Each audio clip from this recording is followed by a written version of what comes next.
শেখ হাসিনা দেশ ছেড়ে পালিয়ে যাওয়ার পর মাফিয়া চক্রের অবসান হলেও তাদের দোসররা ষড়যন্ত্র অব্যাহত রেখেছে উল্লেখ করে বিএনপির ভারপ্রাপ্ত চেয়ারম্যান তারেক রহমান বলেছেন, গণতন্ত্রকে প্রাতিষ্ঠানিক রূপ না দেওয়া পর্যন্ত বিএনপি কাজ করে যাবে। বিকেলে আন্তর্জাতিক গণতন্ত্র দিবস উপলক্ষে রাজধানীর নয়াপল্টনে আয়োজিত সমাবেশে তিনি এসব কথা বলেন। তারেক বলেন, নির্বাচনের মাধ্যমে জবাবদিহিমূলক সরকার প্রতিষ্ঠায় অন্তর্বর্তী সরকার ব্যর্থ হলে সকলের অর্জনই ব্যর্থ হয়ে যাবে। আরও তথ্য ইউসুফ আলীর, ক্যামেরায় ছিলেন মনোয়ার হোসেন।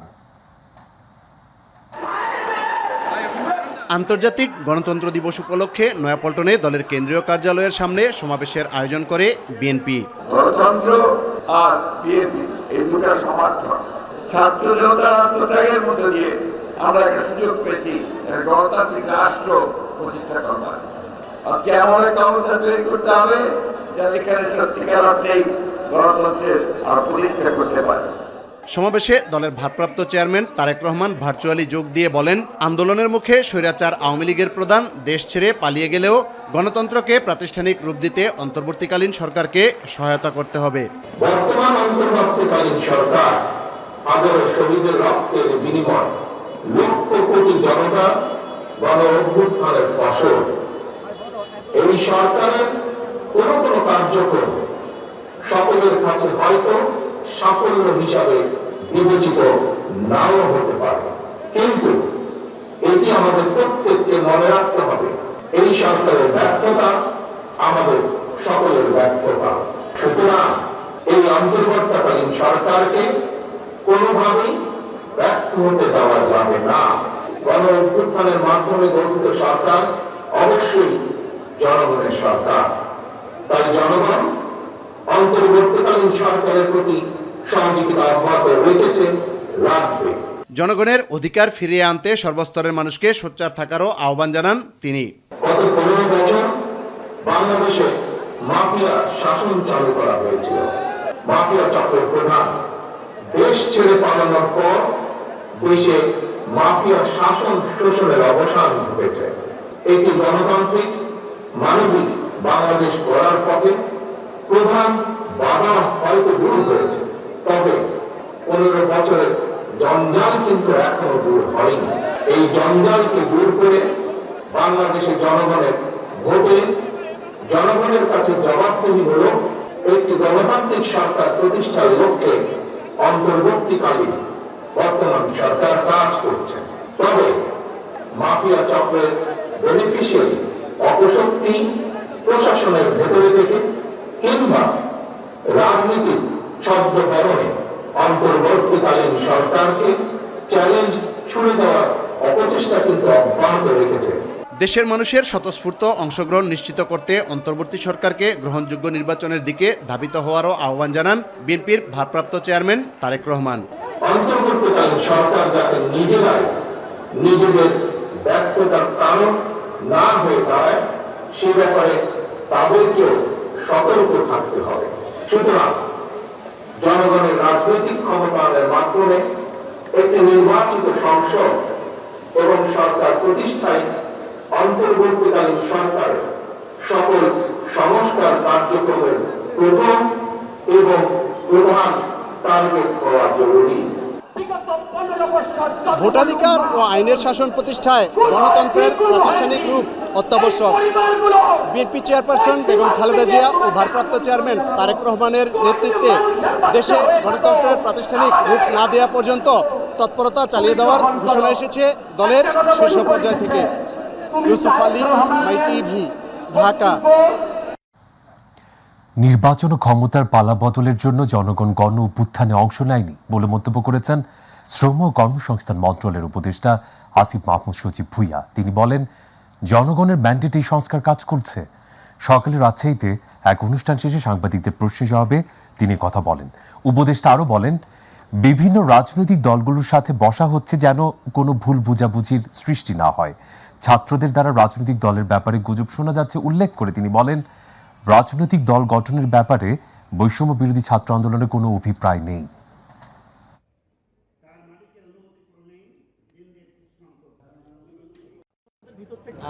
জনগণ তো নির্বাচনের জন্য কিংবা ক্ষমতার পালাবদলের জন্য অভ্যুত্থানে আসেনি। যদি আসতো সেটা 7ই জানুয়ারি নির্বাচনের আগেই আসতো বলে আমি মনে করি। তো এই অভ্যুত্থান হয়েছে স্পষ্টভাবে এই ফ্যাসিবাদী ব্যবস্থার বিলোপের মধ্য দিয়ে জন্য। আমরা যদি যেই ব্যবস্থাটা বিদ্যমান আছে এটার সংস্কার না করে দিয়ে যেতে পারি, আমরা মনে করি যে সরকারি ক্ষমতায় আসুক, যে কোনো রাজনৈতিক সরকার এই অটোক্রেটিক একটা সিস্টেমের মধ্যে সে নিজেও অটোক্রেটিক হয়ে উঠতে বাধ্য হবে। তো সে কারণে আমরা মনে করি এই সংস্কারটা অত্যাবশ্যকীয় এবং দেশের জনগণ যেভাবে দেশকে গড়তে চাইবে, দেশ পুনর্গঠনের সংস্কারের যেই প্রস্তাবনা মানুষের মধ্য থেকে উঠে আসবে সেটার বাস্তবায়ন করাটাই আমাদের দায়িত্ব হবে। এবং রাজনৈতিক দলের ব্যাপারে যেই রিউমার বা কথাবার্তা শোনা যাচ্ছে বা অনেকেই শুনতে চাচ্ছে আমাদের থেকেও, এটা আমরা এর আগেও স্পষ্টভাবে বলেছি, এখনই রাজনৈতিক দল খোলার কোনো অভিপ্রায় আমাদের নেই। ৭১-এর ঘাতক দালাল নির্মূল কমিটির উপদেষ্টা মণ্ডলীর সভাপতি শাহরিয়ার কবির, সাংবাদিক মোজাম্মেল বাবু ও শ্যামল দত্তকে আলাদা হত্যা মামলায় 7 দিন করে রিমান্ড দিয়েছেন আদালত। এছাড়া শাহবাগ থানার মামলায় ওয়ার্কার্স পার্টি সভাপতি রাশেদ খান মেননের 3 দিনের রিমান্ড মঞ্জুর করেন আদালত। অন্যদিকে হত্যা মামলায় সাবেক রেলমন্ত্রী নুরুল ইসলাম সুজনের 3 দিনের রিমান্ড দিয়ে হাইকোর্টে জামিন আবেদন থাকায় তা পরে স্থগিত করা হয়েছে। একই সঙ্গে অন্য একটি হত্যা মামলায় তাকে গ্রেপ্তার দেখানো হয়েছে।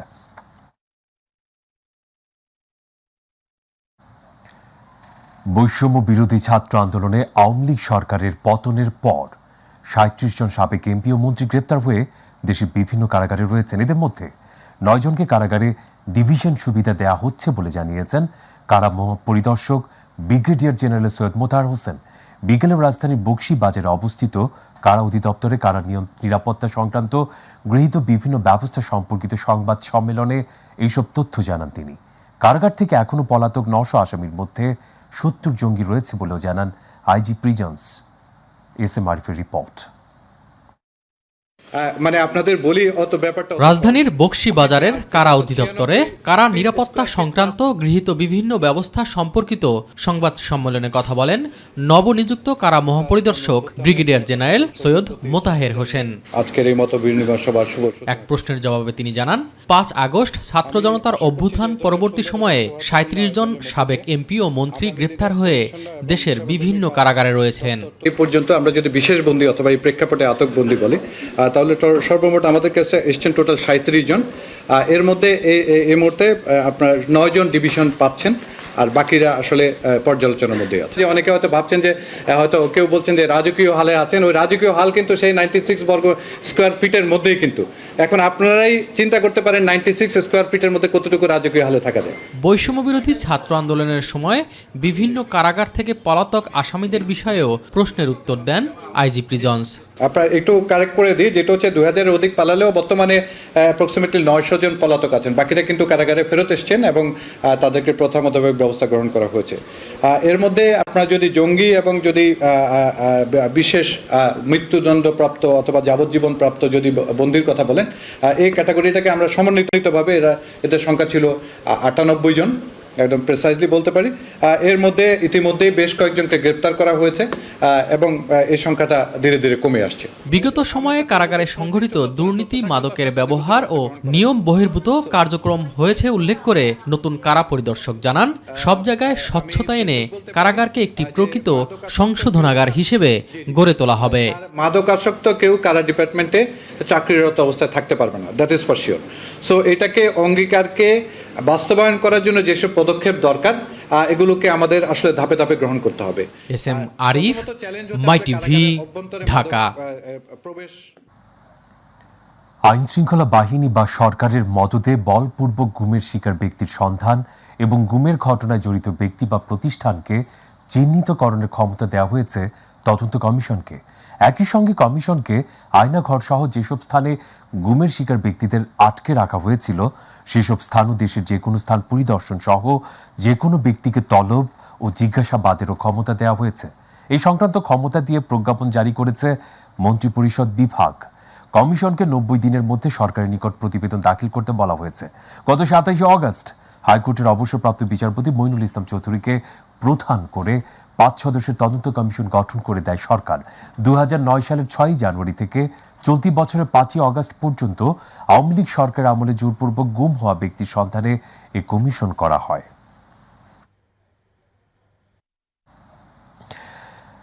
বৈষম্য বিরোধী ছাত্র আন্দোলন ঘিরে জুলাই ও আগস্টে রাজধানীর উত্তরায় শিক্ষার্থী সাকিব হত্যায় সাবেক প্রধানমন্ত্রী শেখ হাসিনাকে প্রধান আসামি করে আন্তর্জাতিক অপরাধ ট্রাইব্যুনালের প্রসিকিউশনে আরও একটি অভিযোগ দায়ের করা হয়েছে।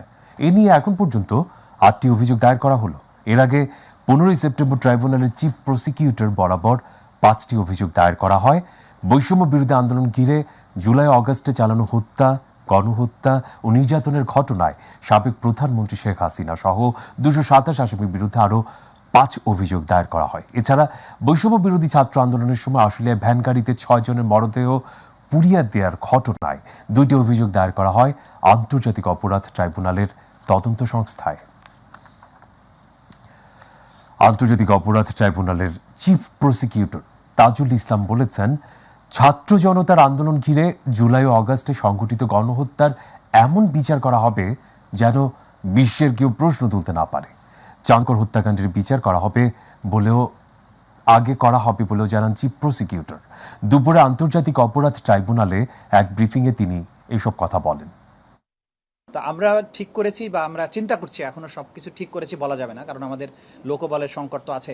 আমরা চাচ্ছি যে যেগুলো সবচাইতে বেশি সেনসিটিভ সেইগুলোকে আমরা প্রথমে নিয়ে আসবো এবং সেগুলোর তদন্ত আগে শেষ করার চেষ্টা করবো। ঢাকা শহরের সবচাইতে বড় বড় হত্যাকাণ্ড যেগুলো হয়েছে, ধরেন উত্তরাতে হয়েছে, যাত্রাবাড়িতে হয়েছে, বাড্ডাতে হয়েছে, মিরপুরে হয়েছে, আশুলিয়াতে হয়েছে, এই যে নির্মম হত্যাকাণ্ড এবং যেগুলো একেবারে জাজল্যমান আছে, এই মামলাগুলোকে আমরা আলাদা আলাদা করে এগুলো তদন্ত সম্পন্ন করে দ্রুত এগুলোকে বিচারের জন্য আগে নিয়ে আসার চেষ্টা করা হবে। এর বাইরে যেমন আলোচিত হচ্ছে রংপুরের আবু সাইদ, সেটা ঢাকার বাইরে, সেটাও আমরা প্রায়োরিটি বেসিসে চেষ্টা করব। সাবেক প্রধানমন্ত্রী শেখ হাসিনা ভারতে কোন স্ট্যাটাসে রয়েছেন তা জানা নেই বাংলাদেশের অন্তর্বর্তী সরকারের। শুধু তাই নয়, শেখ হাসিনা সেখানে অবস্থানের বিষয়ে এখন পর্যন্ত দিল্লির কাছে আনুষ্ঠানিকভাবে জানতেও চায়নি ঢাকা।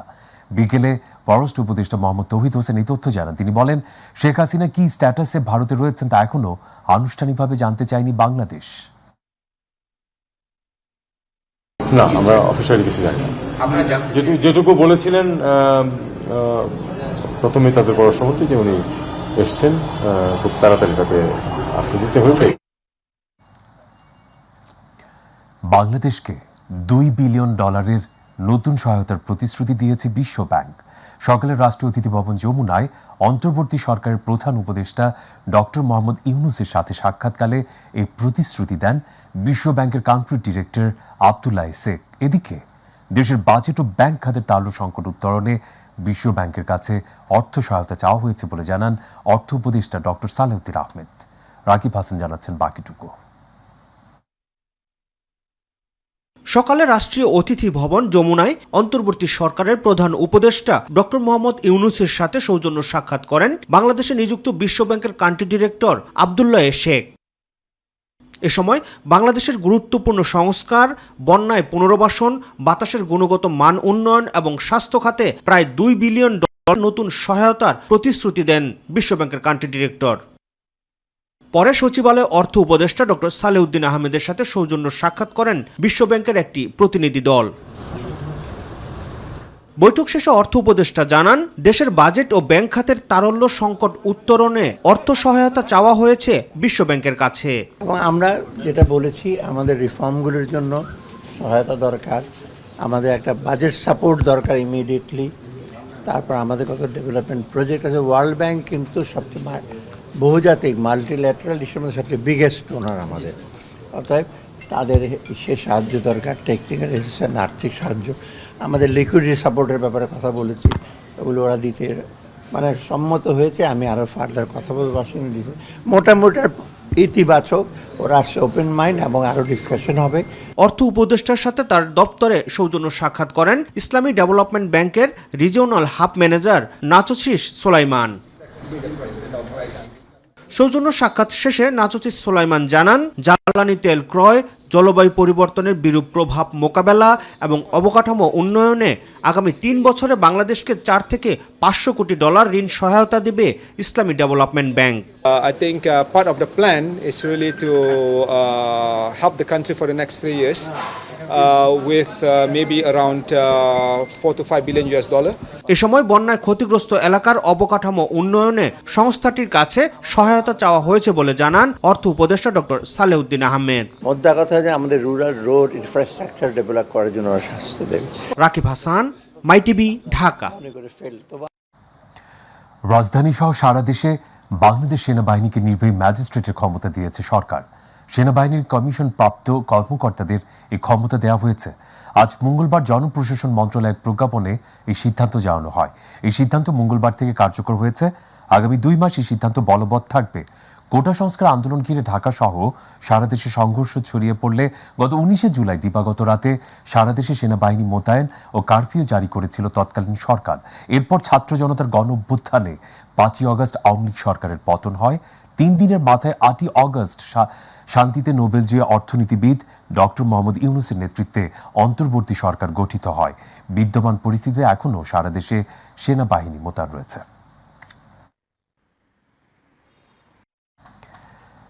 নেপালের রাষ্ট্রদূত ঘনশ্যাম ভান্ডারী মঙ্গলবার রাষ্ট্রীয় অতিথি ভবন যমুনায় প্রধান উপদেষ্টা অধ্যাপক মোহাম্মদ ইউনূসের সাথে সৌজন্য সাক্ষাৎ করেছেন।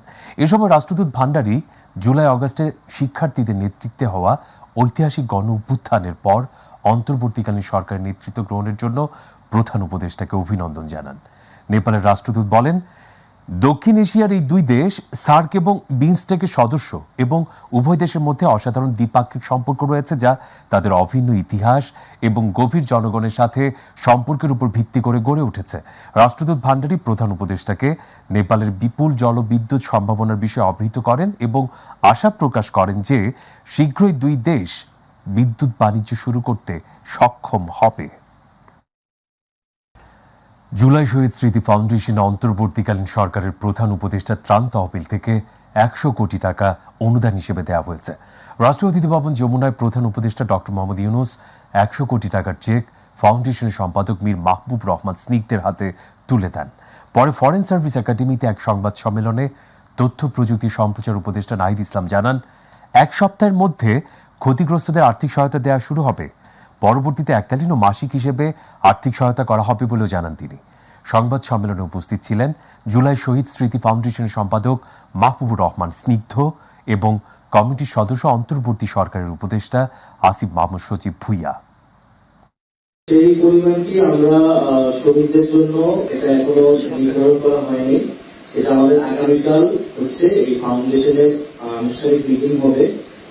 এই 7 সদস্য এবং আমাদের যে কোষাধ্যক্ষ আছেন সেই মিটিং এর মাধ্যমে আমরা এটা কালকে একটা সিদ্ধান্ত নেব আর কি। তবে যেটা সিদ্ধান্ত হয়েছে যে আমরা যারা আহত রয়েছে তাদের পুরো পরিমাণ অনুযায়ী একটা জরুরি আর্থিক সহায়তা প্রদান করব। এদিকে দেশের সাম্প্রতিক বন্যায় ক্ষয়ক্ষতির পরিমাণ 14,269 কোটি 68,33,522 টাকা বলে জানিয়েছেন দুর্যোগ ব্যবস্থাপনা ত্রাণ উপদেষ্টা ফারুকী আজম। সচিবালয়ের প্রধান উপদেষ্টা ত্রাণ তহবিলে অনুদানের চেক গ্রহণের পর এই তথ্য জানান তিনি। উপদেষ্টা বলেন, বিভিন্ন মন্ত্রণালয় থেকে পাওয়া তথ্যের ভিত্তিতে এই ক্ষয়ক্ষতির পরিমাণ নিরূপণ করা হয়েছে। দেশের 11টি জেলায় বন্যায় 74 জন নিহত, 68 জন আহত হয়েছে বলেও জানান ফারুকী আজম। সাম্প্রতিক বন্যার যে মাঠ পর্যায় থেকে ক্ষয়ক্ষতি নিরূপিত হয়ে যা অনুমিত ক্ষয়ক্ষতির বিবরণ আমাদের কাছে আসছে, এটা মোট 14,269 কোটি 68,33,522 টাকা। এটা সব মন্ত্রণালয় সকল মাঠ পর্যায় থেকে পুনর্বাসনের জন্য এই টাকার প্রয়োজন হবে। জাতীয় পরিচয়পত্র এনআইডির কর্মযোগ্য স্থানান্তর করলে বা নিবন্ধন কার্যক্রম সরকারের কোনো সংস্থার অধীনে নিলে ভোটার তালিকার বিশ্বস্ততা নিয়ে প্রশ্ন উঠবে। তাতে নাগরিকের তথ্য সুরক্ষার ব্যত্যয় এবং হয়রানি বাড়বে বলে মনে করেন নির্বাচন কমিশনের সচিব শফিউল আজিম। এদিকে নির্বাচন কমিশনের নিবন্ধন পেয়েছে জোনায়েদ সাকির রাজনৈতিক দল গণসংহতি। হাইকোর্টের আদেশের পরিপ্রেক্ষিতে এই নিবন্ধন দেয় ইসি। এই বিষয়ে আরও তথ্য আবু সাইদ অপুর। নির্বাচন কমিশন সচিবালয়ে নিজ দপ্তরে সাংবাদিকদের সাথে কথা বলেন নির্বাচন কমিশন সচিব শফিউল আজিম। সবচেয়ে বড় কথা হলো আপনার এই যে সুরক্ষিত যে ডাটা আছে আমাদের প্রায় 12.5 কোটি ভোটারের যে তথ্য আছে।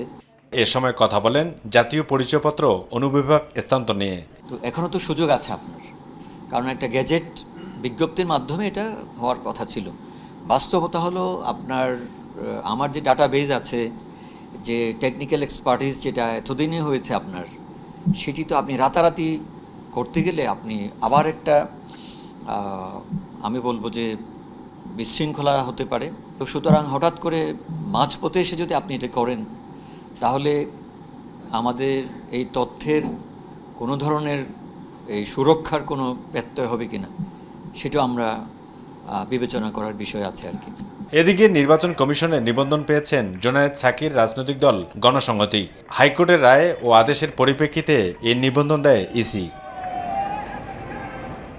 নিবন্ধন চেয়ে 2017 সালের 28 ডিসেম্বর নির্বাচন কমিশনের কাছে আবেদন করে গণসংহতি আন্দোলন। নির্বাচন কমিশন থেকে তা আগ্রহ না দেখায় গণসংহতি আন্দোলনের পক্ষে প্রধান সমন্বয়ক মোহাম্মদ জোনায়েদ সাকি হাইকোর্টে রিট করেন। 2019 সালের 11 এপ্রিল 30 দিনের মধ্যে নিবন্ধন দিতে নির্দেশ দেন হাইকোর্ট। এর বিরুদ্ধে নির্বাচন কমিশন আপিল আবেদন করে। তবে ছাত্র জনতার গণ অভ্যুত্থানে শেখ হাসিনা সরকারের পদত্যাগের পর কমিশন তার সিদ্ধান্ত নেয়। সরকারের যে নিবর্তনমূলক তৎপরতা আমাদের মতো গণতান্ত্রিক দলগুলোর উপরে ছিল, তারা যেভাবে ফ্যাসিস্ট কায়দায় জনগণের সমস্ত অধিকার হরণ করতে চেয়েছে, সেই একইভাবে তারা রাজনৈতিক দলও যাতে বিকশিত হতে না পারে, নানাভাবে তাকে সংকুচিত করে রাখা যায়, সেইটার অংশ হিসেবেই গণসংহতি আন্দোলনের নিবন্ধনকে আটকে রেখেছিল। অবশ্য দপু, মাই টিভি, ঢাকা।